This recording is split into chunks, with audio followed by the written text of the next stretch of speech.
Good evening, everybody. It's an absolute pleasure and privilege to welcome you all to the fifth monthly webinar of Kerala chapter of Indian Rheumatology Association. Today's theme is lupus pregnancies. The young dynamic rheumatologist, Dr. Bhuvanesh of KIMS Trivandrum, will start the proceedings with presentation of an interesting case. This will be followed by the topic presentation by Dr. Vinod Ravindran, renowned rheumatologist from Calicut, representing Kerala chapter in the International Rheumatology Forum. The moderators for today's webinar are Dr. Jijit Krishnan, Additional Professor of Medicine, Trichy Medical College, and Dr. Jacob Anthony, Additional Professor of Government Medical College, Kollam. I request the moderators to take over the proceedings. So good evening to you all. First of all, I would like to thank the office bearers of Kerala IRA for giving me an opportunity to share a very interesting session. My duty is here to introduce the speaker. Dr. Bhuvanesh, as you all know and well aware, is a consultant rheumatologist who is working at KIMS Thiruvananthapuram. He did his MD in internal medicine from the prestigious PG Institute, PGI Chandigarh, and did his DM Rheumatology from Madras Medical College. He was a gold medalist in his DM Rheumatology course, and he has been a recipient of APLAR Best Abstract Award, and is also a winner of the Torrent Young Scholar Award. So here he is, a very dynamic young rheumatologist working in Thiruvananthapuram, coming with some interesting cases connecting lupus and pregnancy. Over to you, Dr. Bhuvanesh. Thank you, Dr. Jijit, for that very kind introduction, and good evening, everyone, seniors and my dear colleagues. Today, the case that I'll be discussing on is the title of the case I have labeled as, Vengeance of the Wolf.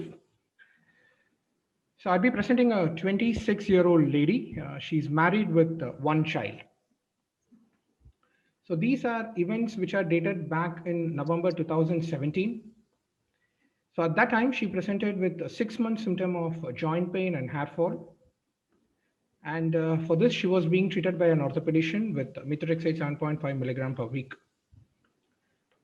This time, she was admitted in our hospital with worsening joint pain. She had severe fatigue, and she also complained of right-sided chest pain. On examination, she had pallor, she had bilateral pitting pigment edema. Her skin was normal. There was no evidence of any cutaneous lesions of lupus or any vasculitis. The systemic evaluation revealed that the auscultation of the chest had absent breath sounds, which was observed in the right basal areas. On investigation, she had low hemoglobin. Her platelet counts were just in the borderline, around 1.6 lakh. She had a leukopenia of 2,300. Her ESR and CRP were elevated. The peripheral smear showed moderate hypochromic microcytic anemia with moderate leukopenia. Her direct Coombs test was positive and her retic was 2.5. So it was pretty evident that she had a pancytopenia going on with an autoimmune hemolytic anemia process. The urine examination had revealed a 2+ proteinuria. She had 4 to 6 RBCs, and the microscopy had revealed fine granular cast. And we did a protein creatinine ratio, so that was about 3.91, and the 24-hour urine protein was also even above 3.5 grams per day. The LFT showed a normal liver enzyme with normal bilirubin, but her albumin was markedly low, which indicated that the proteinuria had been going on for quite some time.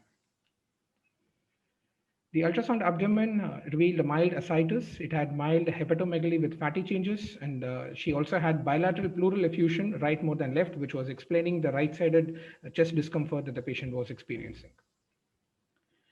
So the autoimmune workup we did showed a positive ANA, 2+ homogeneous pattern. The ANA immunoblot revealed SM, Rho52, Rho60, dsDNA, and nucleosome positivity. So just confirming the diagnosis of lupus, which we had already had in our mind. She had a very high disease activity as evidenced by a dsDNA level of more than 800. She had very low complement, C3 and C4 both were low. And in the APLA workup, her beta-2 glycoprotein IgM was just a borderline positive of 54. The anticardiolipin and lupus anticoagulant were negative at baseline. So in view of the marked proteinuria, the hypoalbuminemia, and the diagnosis of lupus, she underwent a renal biopsy. Again, this is at presentation a baseline renal biopsy, which was done in November 2017. It had shown a global endocapillary proliferation with neutrophils, a focal fibrinoid necrosis, and the diffuse the direct immunofluorescence had shown IgG, C3c, kappa, lambda, and C1q positivity. The electron microscopy had showed subendothelial deposits, which is very characteristic of a class 4 lupus nephritis. And she also had a podocytopathy. So that probably explained the massive proteinuria that this patient was having, the podocytopathy process contributing to the proteinuria. So with this, the pathologist had given us a diagnosis of diffuse lupus nephritis class 4. She had an activity of 9, and virtually she had no chronicity in the renal biopsy whatsoever. So based on the reports and the clinical examination, a diagnosis of systemic lupus erythematosus was made, and she had a class 4 lupus nephritis. She had autoimmune hemolytic anemia and a polyserositis to present with. So in this 27-year-old lady who is presenting for the first time with lupus, she already had one child, but on further questioning her, she had not completed her family. She was very much willing to have a second child. And the second issue at hand was that, she had a nephrotic range of proteinuria, which probably is because of the podocytopathy and also the class 4 lupus nephritis. So with these things in mind, she was given the standard treatment, which would include pulse methylprednisolone followed by oral dose of steroids, which were tapered gradually over the time. And because she had not completed the family and she was very young, and when given the option of mycophenolate versus cyclophosphamide, obviously she had opted for mycophenolate as the first drug of choice. So we started her on mycophenolate, which was gradually then titrated to a dose of 2 grams per day. And also she was on hydroxychloroquine. So you can see that she had a baseline proteinuria of 3.9 grams, which had by the end of 3 months had decreased to 1.5 grams. And by the end of 6 months, it was almost in a partial or complete remission of 0.6 grams. And by the end of 1 year, she had achieved a complete remission. Her proteinuria had decreased to 0.2, and she continued to be in remission at the subsequent follow-up of 2.5 years, and it remained at 0.2 grams. So everything looked very good for her. So I thought that, I was able to cage the wolf and I was able to tame it. Now came the question of, doctor, the first thing that she had told me when we diagnosed her with lupus was that, how about my second pregnancy? So when things were normal, looking normal apparently, so her subsequent question was, doctor, can I become pregnant now? So as an astute rheumatologist, what I did was try to evaluate her for a pre-pregnancy evaluation in a lupus patient that all of us would normally do. So basically, she was in clinical remission. She had no signs of disease activity whatsoever. Her blood pressure was normal. She was at a steroid dose of 5 milligrams per day, and her MMF also, by the time I had titrated to about 1 gram per day. Her serum creatinine was 0.8. She had a urine protein creatinine ratio of 0.2.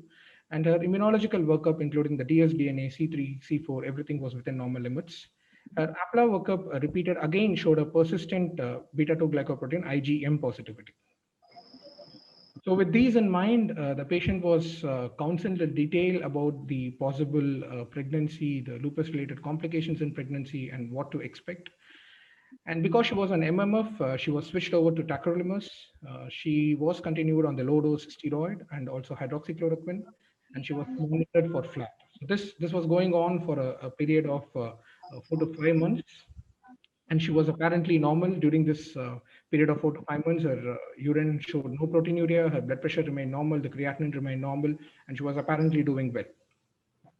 So one fine day, she came to the OP and she told me just one thing, that doctor, today I am not feeling well. The BP had shot up to 160 by 100. She had a new onset of acute hypertension. Her creatinine had shot up to 1.3. So she had a baseline creatinine of 0.8 that had shot up to 1.3. She had 2+ urine protein, and her protein creatinine ratio had shot up to 3.6. Again, the hemoglobin had gone down to 7.2. The complements had gone down. She had a low C3, C4, and dsDNA titer was rising. And this was the issue. She had become pregnant. She had missed her periods about 6 weeks back, and she came with a pregnancy, and all these are the parameters that she had to begin with. So the wolf, which I thought we had apparently tamed, had come back with a vengeance. At this point, the diagnosis was an early pregnancy of 7 weeks gestation. She had a flare of systemic lupus in the form of autoimmune hemolytic anemia. She also had a flare of lupus nephritis. She was having acute kidney injury. She had accelerated hypertension, and her potassium was way off the chart. It was about 6.5. So she had an acute hyperkalemia also going on. So a very difficult situation for both the patient and the doctor. So I will just stop my presentation here, and I will hand it over to Dr. Vinod. So we'll see as to the how this topic presentation goes, and then I'll come back to the case and discuss on how we manage this case. Over to Dr. Vinod. So, good evening, everybody. First of all, let me thank the organizers for inviting me as a chairperson in this IRA webinar. So my duty is to introduce the famous rheumatologists, well-known rheumatologists, not only in national or international level. Dr. Ravindran, MD, MRCP, FRCP. He is the consultant rheumatologist, Center of Rheumatology, Calicut, Kerala, adjunct professor of medicine, KMC, Manipal, and he did his MD in Jaipur and MRCP in UK, and he rheumatology trained in London, and MSc Rheumatology, MRCP Rheumatology in UK, and elected FRCP Edinburgh in October 2011. He's a special interest in rheumatoid arthritis and meta-analysis and cutaneous vasculitis and all. And he is having a publication of more than 100 publications and abstract of more than 75 books, chapters, book chapters in 18 and 5 books. And he is the award winner of Natural Travel Award 2020, Madrid, Spain, EULAR Scientific Travel Award 2007, Barcelona, Spain, BSR UK Traveling Fellowship 2006, Bristol in UK. And he is the chief editor-in-chief of Journal of Royal College of Physicians of Edinburgh and UK, associate editor Rheumatology, Oxford, regional advisor South India of Royal College of Physicians of Edinburgh, UK, and MRCP UK international examiner, thesis guide of Cardiff University, UK, past editor-in-chief, Indian Journal of Rheumatology, past member, executive member, Indian Rheumatology Association. And on behalf of IRA Kerala chapter, I invite Dr. Vinod Ravindran for his lecture. Thank you, Jacob sir, for the kind introduction. And thank you, the Kerala chapter of the IRA, led by Dr. Basi sir, Dr. Jayachandran sir, for this kind invitation and putting up this brilliant show, which is in its 5th edition today. And as Jacob sir mentioned, just to highlight association with this prestigious academic publications. So I'll just come straight to the brief, which is to discuss lupus pregnancies. And as I go along, I would explain why this title I had chosen, that is Future Unlimited. So when we talk about rheumatological diseases, it is very clear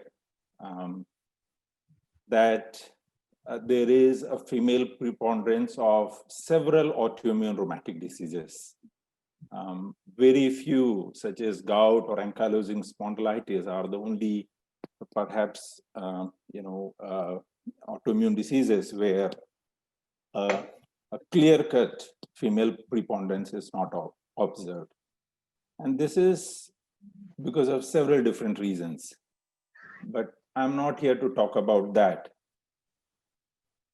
The implication of such preponderance of autoimmune rheumatic disease in pregnancy is that we have a spectrum of musculoskeletal problems, rheumatological problems, which may be not non-autoimmune, or they may be autoimmune, but in terms of what complications and the risk they can pose to both pregnant mother and the fetus is different, right? From something rheumatoid arthritis to we have very severe like SLE or APS. The other thing to bear in mind is that it could be developing for the first time or it could be pre-existing. So as a rheumatologist, both these factors are extremely important when we plan to start discussing implications of pregnancy for our patients with rheumatic diseases. Those who are interested, there are a lot of non-autoimmune musculoskeletal problems. You can see a long list here. I would refer you to this publication 5 years ago. These all are important because a lot of your patients who are pregnant may present with seemingly benign reasons, but not, they would be always benign. But in terms of practical management here, counseling and physiotherapy and topical analgesics are safer drugs would be sufficient. And I will skip this and simply refer you to this publication if you want to know why this is so in pregnancy. When it comes to autoimmune rheumatic diseases, there's a whole range of spectrum of problem which they can cause to pregnant mother or the fetus. If you look at all the rheumatic diseases, actually it is the psoriatic arthritis which has perhaps one of the best overall outcome. 80% would do better when they are pregnant. 70% will have a flare within 90 days of giving birth, that is in the postpartum period. Scleroderma, more or less usually benign course, but the problem is renal crisis, and if pulmonary arterial hypertension has not been picked up prior, and if it is severe, then in the third trimester of the pregnancy, especially in the beginning, there could be cardiovascular overload. Ankylosing spondylitis is by and large unaltered, and the problems they get, like increase in the low back pain, is related to mechanical factors rather than a flare of or a true flare of ankylosing spondylitis. APS is tricky, and I'm not going to be dealing with this in my talk. In diseases like systemic vasculitis, as at least the primary systemic vasculitis are more common in the advanced age group, the pregnancy as such is a rare happening. But when they do happen, it definitely needs for a specialized care. SLE I'll be discussing in detail, and just to sum up rheumatoid arthritis in one single slide is, it is not what we thought.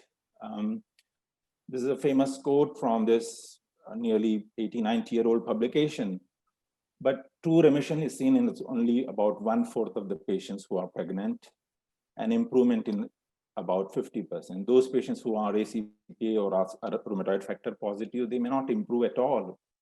And if they have highly active disease at the conception, again, the chances are less.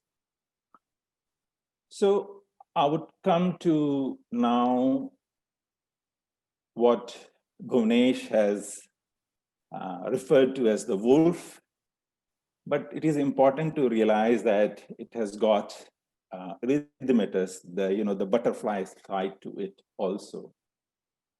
Whatever said and done, in lupus with pregnancy, the issues are multifactorial and they are complex and complicated. On one hand, you have disease activity, which impacts on preconception phase, during the pregnancy, and also in the postpartum phase.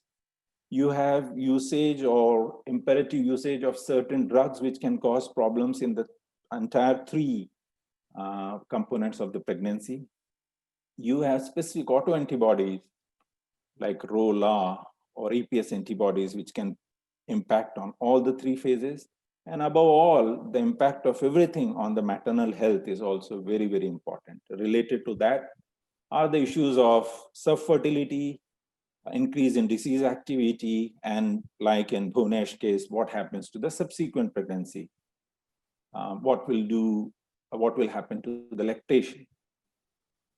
So if you look at the overall outcomes of pregnancy with lupus, that about 50% of the patients will flare. Fortunately, these flares are mild to moderate.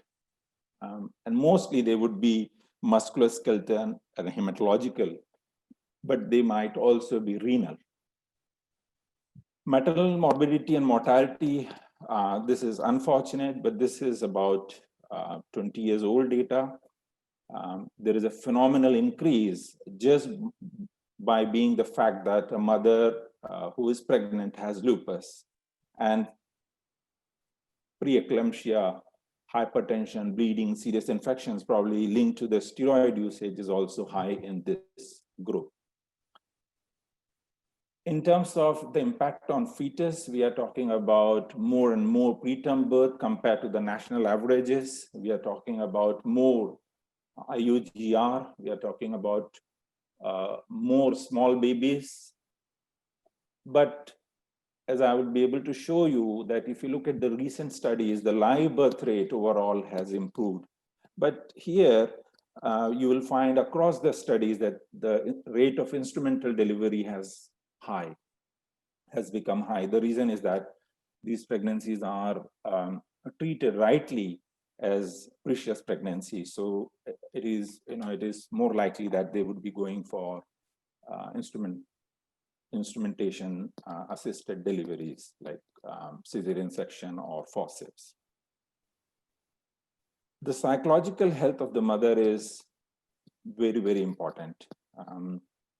Not that these patients will necessarily have neuropsychiatric lupus, but they might be caught up in recurrent cycles of getting pregnant, abortions, and the increased hospitalization, other complications which can tremendously impact, and of course, sometimes poor support from the family. That is also very, very important. But recently, at least, I think in the last 10 years, things have started to change. And I would say, sitting here, that future is definitely bright, and it is actually unlimited in terms of the restrictive view we were forced to take. I remember old teachings where patients who have lupus were advised not to become pregnant, and now that is not the case anymore. And it is a result of an improvement in many things. And one aspect is our better understanding of some of the aspects, which I will discuss, and our recognition and participation in better strategies for our patients with lupus who have become pregnant. This is one of the key things. If you look at what is the key to, or what is the absolute key to the healthy pregnancy, is the placentation, because placenta is the link between the mother and the fetus. If the placenta is not healthy, the fetus is simply not getting everything which it needs. And it is not just the nutrition for it to grow, but it is for it to actually maintain a healthy and supportive immunological environment. And this is impaired in lupus. So what is a recent understanding in the phenomena that all the placental ischemia and insufficiency related problems like preeclampsia, IUGR, and small for gestational age, placental abruption, and stillbirth included, they are called maternal placental syndrome, that is MPS. If you look at what happens in lupus, by the people who are going to get problem, around 16 to 24 weeks, you can see the abnormal notching in the iliac artery, uterine artery, which suggests that there is a there is a placental compromise about to happen or has already happened. If you look at the biomarkers related to the preeclampsia MPS, the maternal placental syndrome, you got several candidate biomarkers. Placental growth factor is there, the soluble endoglin is there, and soluble FMS-like tyrosine kinase 1 is there. And if you look at normal pregnancy, either the level remains constant or it increases. But in preeclampsia, the level of, let's say, for example, the endoglin increases after 20th week, and the placental growth factor is low when the eclampsia develops.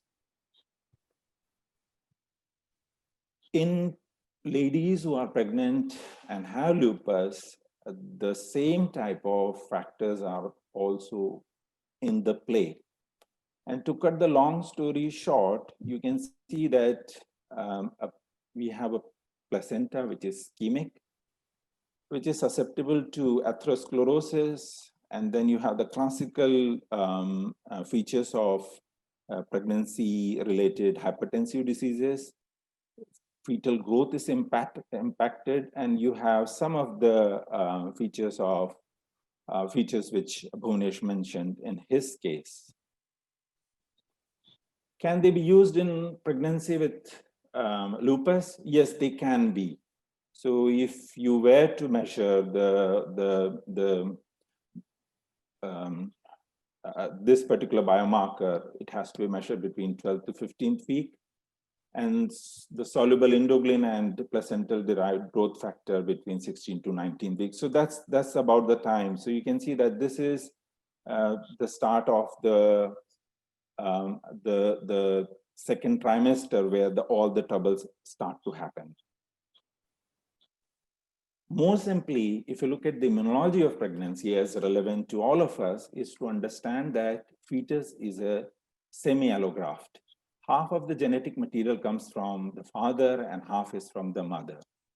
The material from the mother is not important, but it is what comes from the father, the body of the mother perceives as very similar to a graft. So in normal pregnancy also, this graft, which has come from the father's material, is actually rejected by the woman's immune system. But in a normal lady who does not have lupus, this mechanism is countered. In lupus, that does not happen. So this activation of immune response is dampened down in ladies who have lupus. And that's why the maternal immune system is able to reject the fetus, which it perceives as a semi-allograft. The T regulator cells in the peripheral maternal circulation is low compared to ladies who does not have lupus. And this is also one of the factors contributing to the whole problem. Dr. Rajeshwari madam has put it very simply, and I would recommend you, if you are interested, there is the comparison of immunological and hormonal response. And you can see that if you look at the Th17, IL-17, in normal pregnancy also it increases. But what is more important is that you have the Treg cells, which is, as I already said, it is dampened down. Then you have some other things like prolactin or IL-6 or C4D, IL-10, which is either abnormally low or abnormally high or becomes manifest, which does not happen in your normal pregnancy compared to lupus. And you can see that the various manifestations related to that, including hemolysis, preeclampsia, low placental weight, suggestive of placental compromised. Role of APS, again, it's really beyond the scope of this talk, but this slide shows that compared to the recurrent pregnancy loss, in obstetric, this is a subspecialty itself where people with recurrent pregnancy losses are dealt with. They also will have antiphospholipid antibodies, but compared to patients who have SLE with APS, in this group, the prevalence of APL across everything is much more compared to just recurrent pregnancy losses. And you can see that the proportion of patients who will get thrombosis and thrombocytopenia is actually much more than simple recurrent pregnancy loss. Role of these antibodies, again, it's well known that the presence of anti-ROLA antibodies poses a risk of neonatal cutaneous lupus, which is more or less benign, but is the complete heart block, the risk increases in all subsequent pregnancy is a major challenge. So the strategy is to detect it by doing a serial fetal echocardiogram from 16 weeks to 24 weeks is absolutely important. Role of nephritis. Practically, this has got the major bearing on any type of fetal or maternal outcome in lupus pregnancies. If they had lupus nephritis before,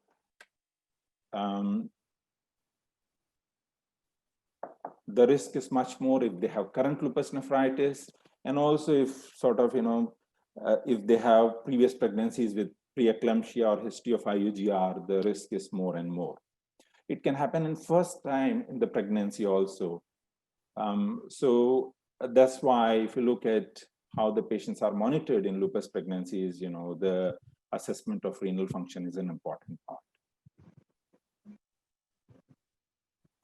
Then based on everything what I just said, it is the recognition of what constitutes a flare as compared to the features of normal pregnancy. This awareness is very, very important.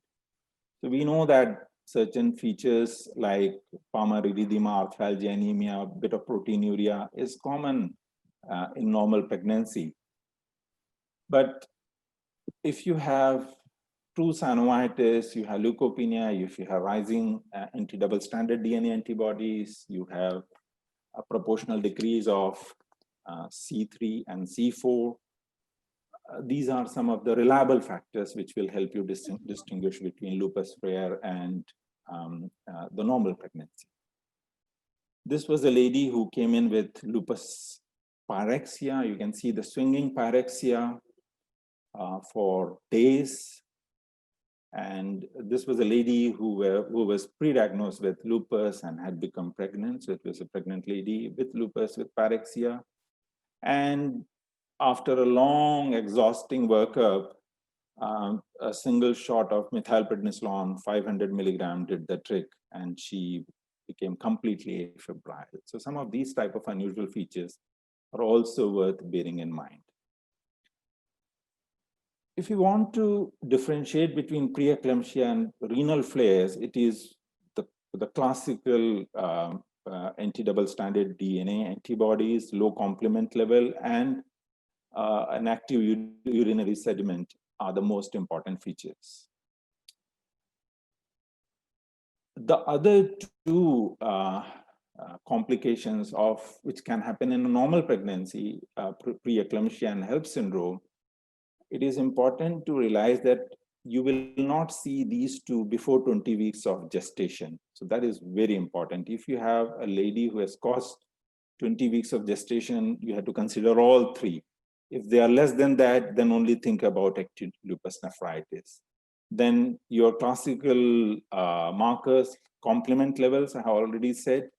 Neutropenia is not a feature of these two. Active urinary sediment, as I said, other organ involvement, and anti-double stranded DNA antibodies. So these are the clinical or clinically helpful manifestations which will help you differentiate active lupus nephritis from the other two common problems seen in pregnancy. Coming to drugs, for everything related to lupus pregnancies, hydroxychloroquine is the most important drug. It improves the overall fetal and maternal parameters across the range, including reducing the chances of the heart blocks related to ROLA antibodies. What is important is to remember that the normal drugs you use in hypertension management in patients with lupus, several of them cannot be used here because of the risk to the fetus. So your safer choices are here: nifedipine, amlodipine, labetalol, methyl-dopa hydralazine, and if needed, loop diuretics. Also, some of the other drugs which you would commonly use are contraindicated. But again, I would say that in lupus nephritis, if the risks outweigh the benefits, if the benefits outweigh the risks, definitely use the cyclophosphamide. And as Bhunesh did in his case, using calcineurin inhibitors is a safer option. Rituximab has got a limited data in pregnancy, but again, as cyclophosphamide, it has been used at least in case series and case reports. Steroids are used, and they remain an integral part of management of lupus pregnancy-related problems. I would echo what Bhunesh has said, that when he was happy, thinking that he has actually cased the wolf, something else, another head of the same sort of dragon reared up his head. So this is the problem with lupus pregnancy. So you try to control one and something else might come up. So there are a few absolute contraindications for pregnancy in lupus, and I think you all you are actually well aware of that. It is important that our patients should have gone through an appropriate assessment prior to the pregnancy, because the pulmonary hypertension, severe restrictive lung disease, and also the pre-existing renal impairment has to be picked up before the pregnancy commences. There are a few cautions in pregnancy, and I think we have talked about the antibodies, and then more you are away from a recent flare, better it is. More you are away from a lupus nephritis, better it is. If there has been a history of poor obstetric outcome, whether fetal or maternal, then again that is a problem. And ladies who are having IVF treatment because of any reason, or twins or multiple pregnancies, definitely the risk is higher, because the overall immunological load of all these problems we have discussed so far is actually multiplied here. So in terms of improving the outcomes in pregnancy with lupus is to have the pregnancy planned, aim for inactive disease, and pay particular attention to the kidneys, as I have mentioned. This slide from Martha shows beautifully that what happens if the pregnancy is not planned. You have more, in unplanned pregnancy, you have only complications. If you have pregnancy planned, then you have complications, but they are far low. So in ideal setup, the preconception assessment includes disease activity, as Bhunesh has done. Look at the disease burden and organ involvement, particularly lupus nephritis. Check the antibody status, review the medication, aim for safer medication, and look closely at comorbidities for which they need other medications also. I would say, again, reiterate that the future is unlimited as far as lupus pregnancies are concerned, because now we have learned the benefit of cooperation.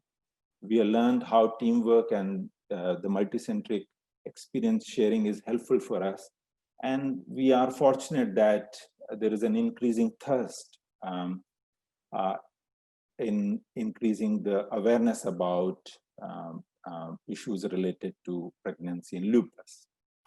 So just coming to the very last part of my talk, it is not a single person's job. If you are interested in pregnancy-related musculoskeletal condition management, you are just a part of the whole thing. But of course, you are probably a primary player in this whole sort of spectrum, but you can see it's really a multi-specialty or multidisciplinary collaborative work. Even for one patient, this is all important. This is our small experience where we've been doing everything I had told you here, including risk stratification. Counseling is very important. Some of my patients who have been exposed to the ill effects of lupus during pregnancy, they are very good counselor. This I have found, because they can empathize with these patients.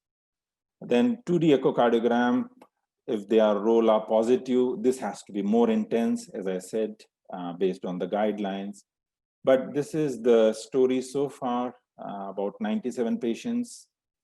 But here in this slide, I have shared what we had reported, published till December of 2016. 53 patients, secondary APS in 9, positive ROLA antibodies, you can see 14 patients. Some of them had lupus nephritis history, but they were all inactive. You had got very good live birth rate here, 85%, 15% miscarriages, 30% of them had lupus flare, but fortunately none of them severe flare. But a high proportion of these patients had instrumentation assisted delivery, including a cesarean section. This was mentioned before, so I would skip that. Some of the photos where the outcome has been positive, but it remains a hope that it will be similar for everybody. This is the patient who had lupus pyrexia I mentioned in the case report. And again, you can see that this is the baby 4 years later, and then she gave birth to another. So a lady with lupus with 2 successful pregnancy outcomes before having 2 pregnancy losses. So now the very last part of my talk, just 2-3 minutes. Reproductive rheumatology for people, those who do not know, deals or pertains itself to everything and anything related to reproductive aspects, whether male or female, in patients with rheumatological conditions.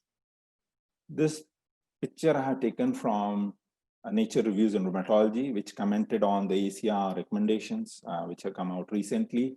And I would say that it is not just, of course, our female colleagues are doing just fine, but do not think that as a rheumatologist or a male rheumatologist, this is not your domain. It is absolutely important that the male rheumatologist also become a part of this thing. In the Western world, pregnancy rheumatological clinics, the advocacy related to pregnancy-related issues in rheumatological conditions have been going on for several years. In fact, if you look at the RheumaPreg, this is the European reproductive rheumatology groups meeting. It has been going on for the last 11 years. And recently you got the ACR recommendation on how to manage reproductive health in rheumatic and musculoskeletal conditions. So internationally, the efforts have been ongoing. In India, things are picking up.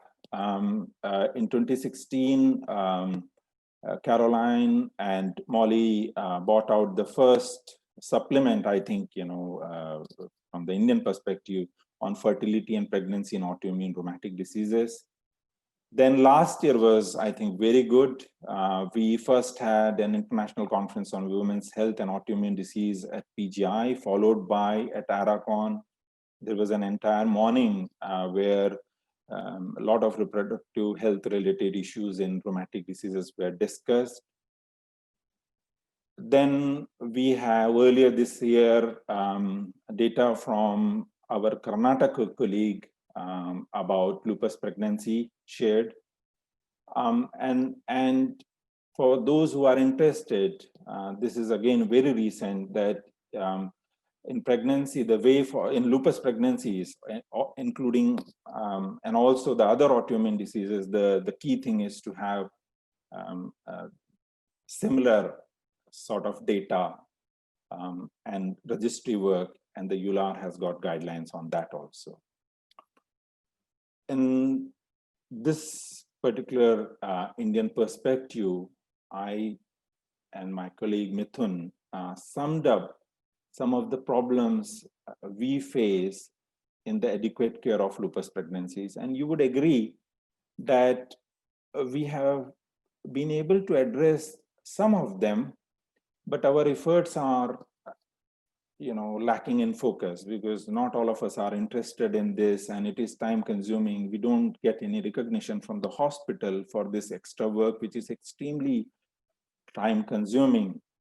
The preconception counseling may not be adequate. We have patients related factors of poor adherence, unplanned pregnancy. They are not going to tell us that when they are going to get pregnant, as Bhunesh found out.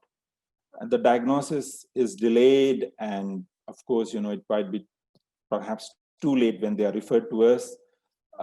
This area is being addressed because we have ever increasing trained rheumatology manpower. But as I said, a combination of several of these factors are still applicable to lupus pregnancies. So I would leave you with the thought that if what I've discussed in the talk so far, and it was a very general sort of talk, I would say that the pregnancy with lupus, the future is bright. And I would say actually the future is unlimited. Thank you very much for your kind attention. Thank you, Dr. Vinod sir, for the nice presentation.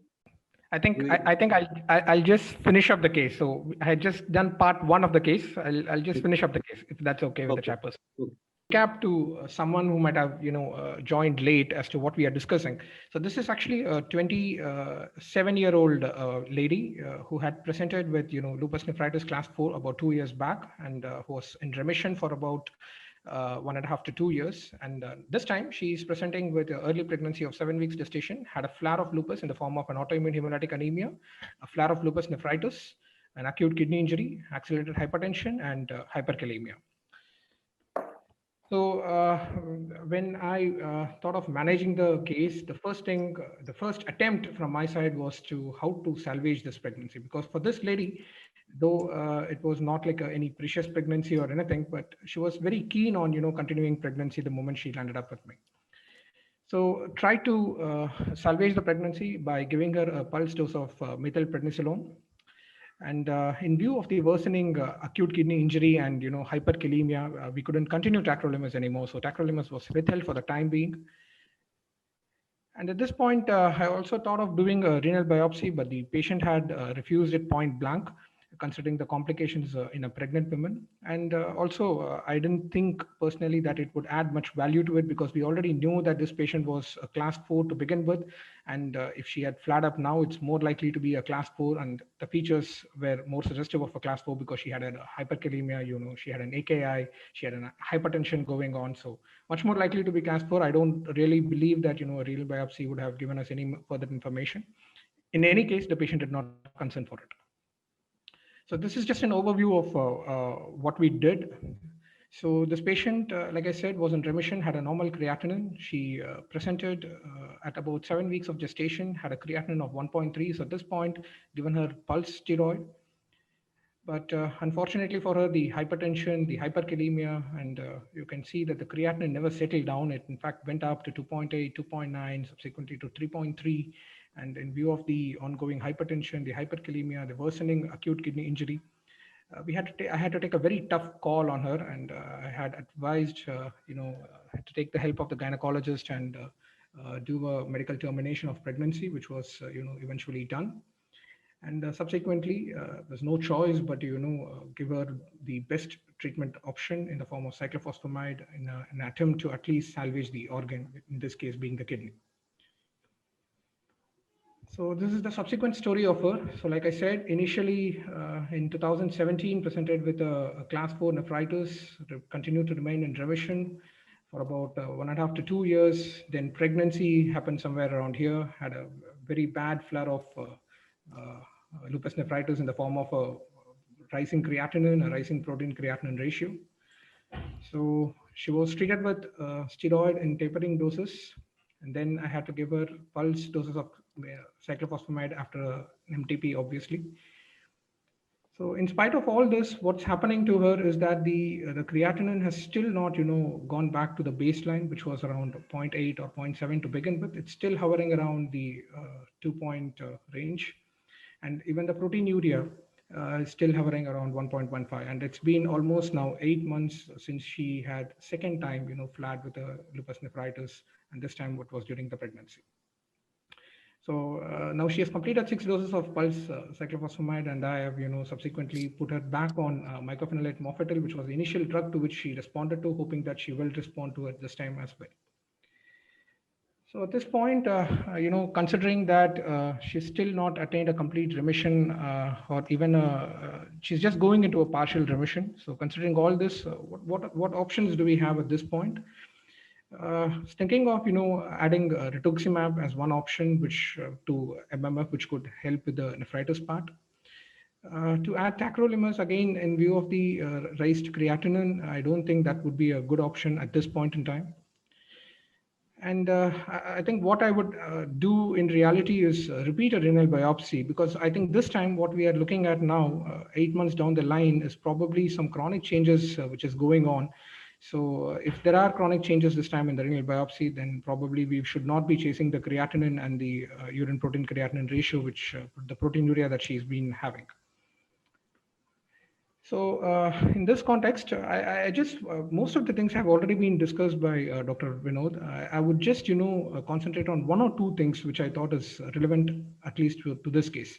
So this is a paper which was published in Lupus in 2015. So this is about, the specific manifestations that a lady has in the previous 6 months of pregnancy. So what this paper said is that they had looked at about 147 pregnancies, and the 2 most common manifestations in their pregnancies were flare manifestations in their pregnancy was a hematologic and nephritic flare.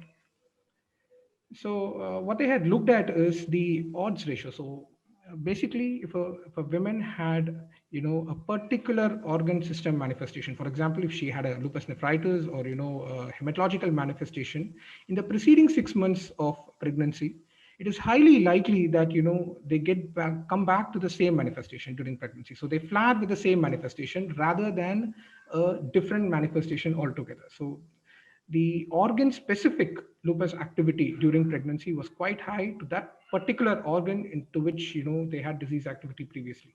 So this paper had looked at only the preceding 6 months. Probably it would be true even if you are looking at a predated thing of about 1 or 2 years back as well.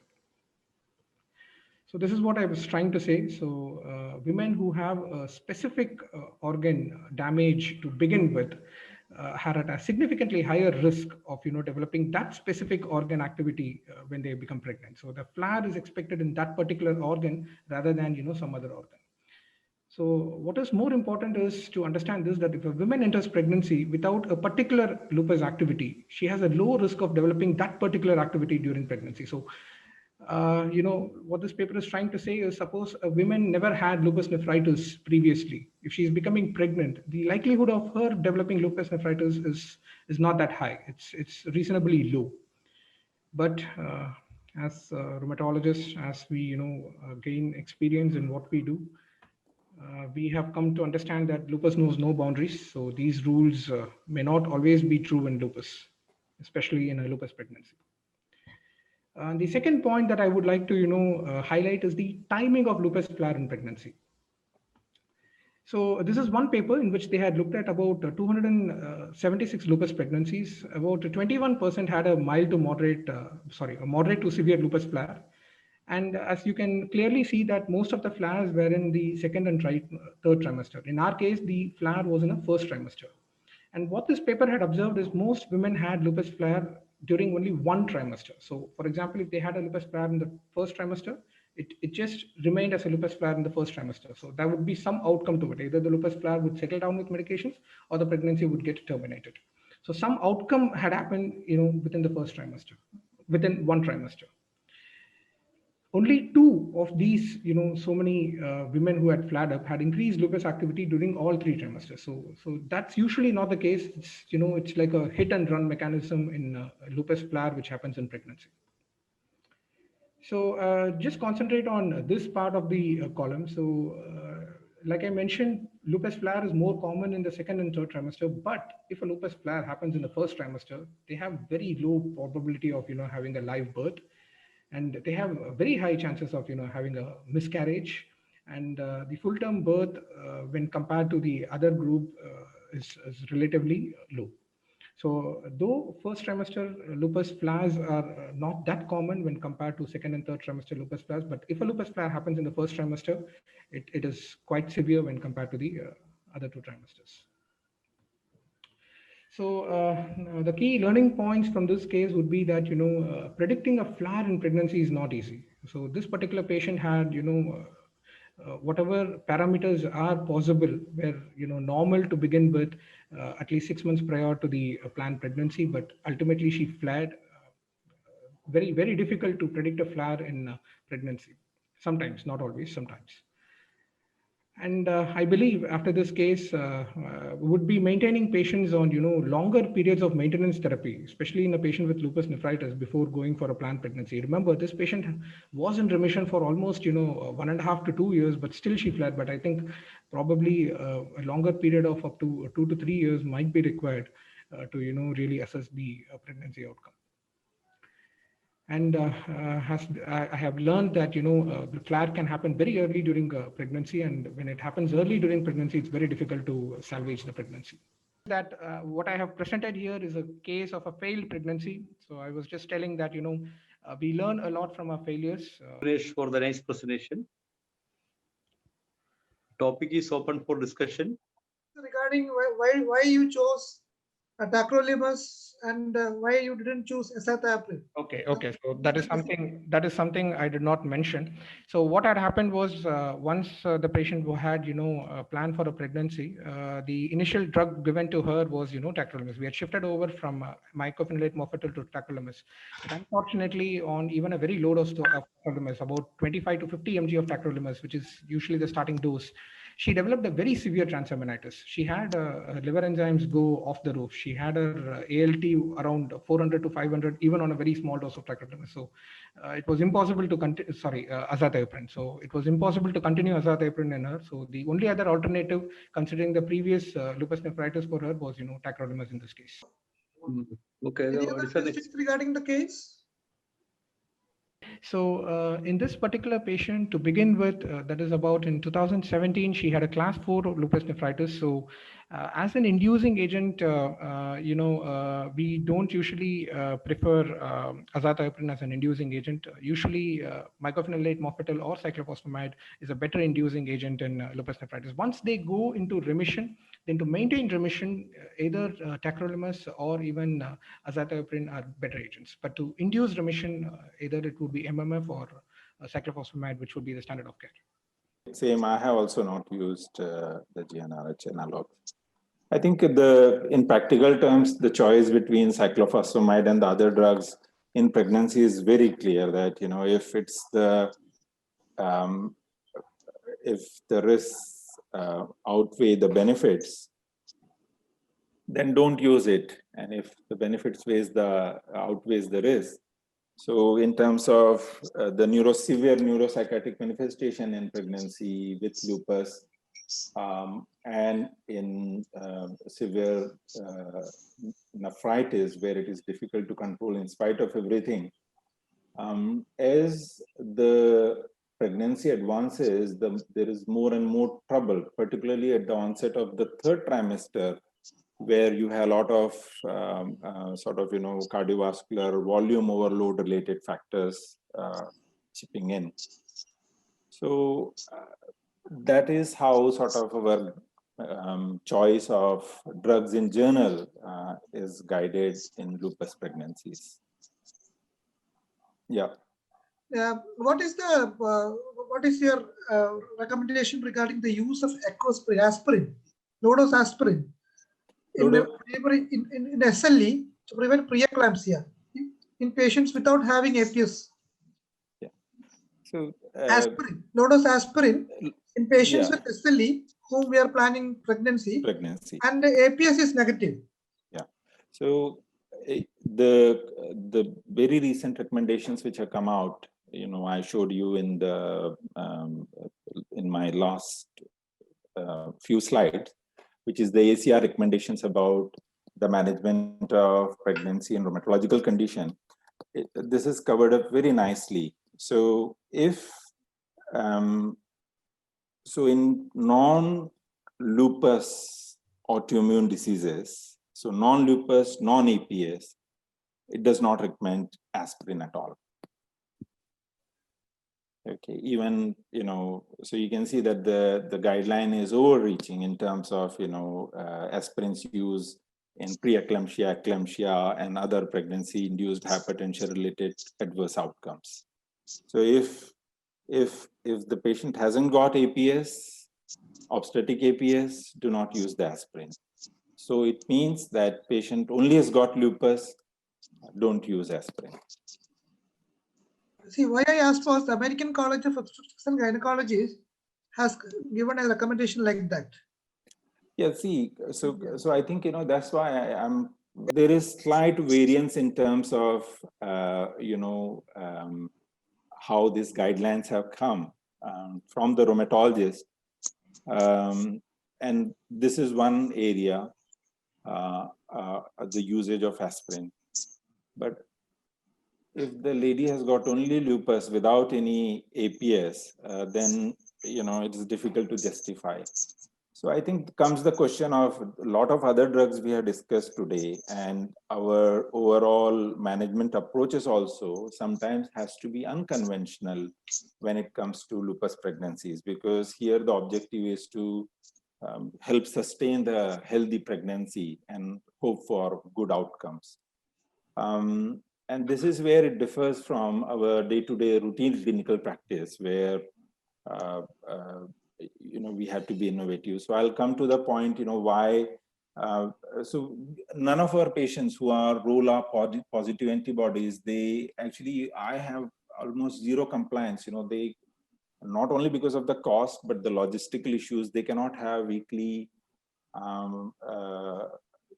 fetal echocardiogram, the usual echocardiogram, let alone the fetal echocardiogram. So that's why you have seen that in the protocol I have been forced to use, it has only 2 time points for echocardiograms.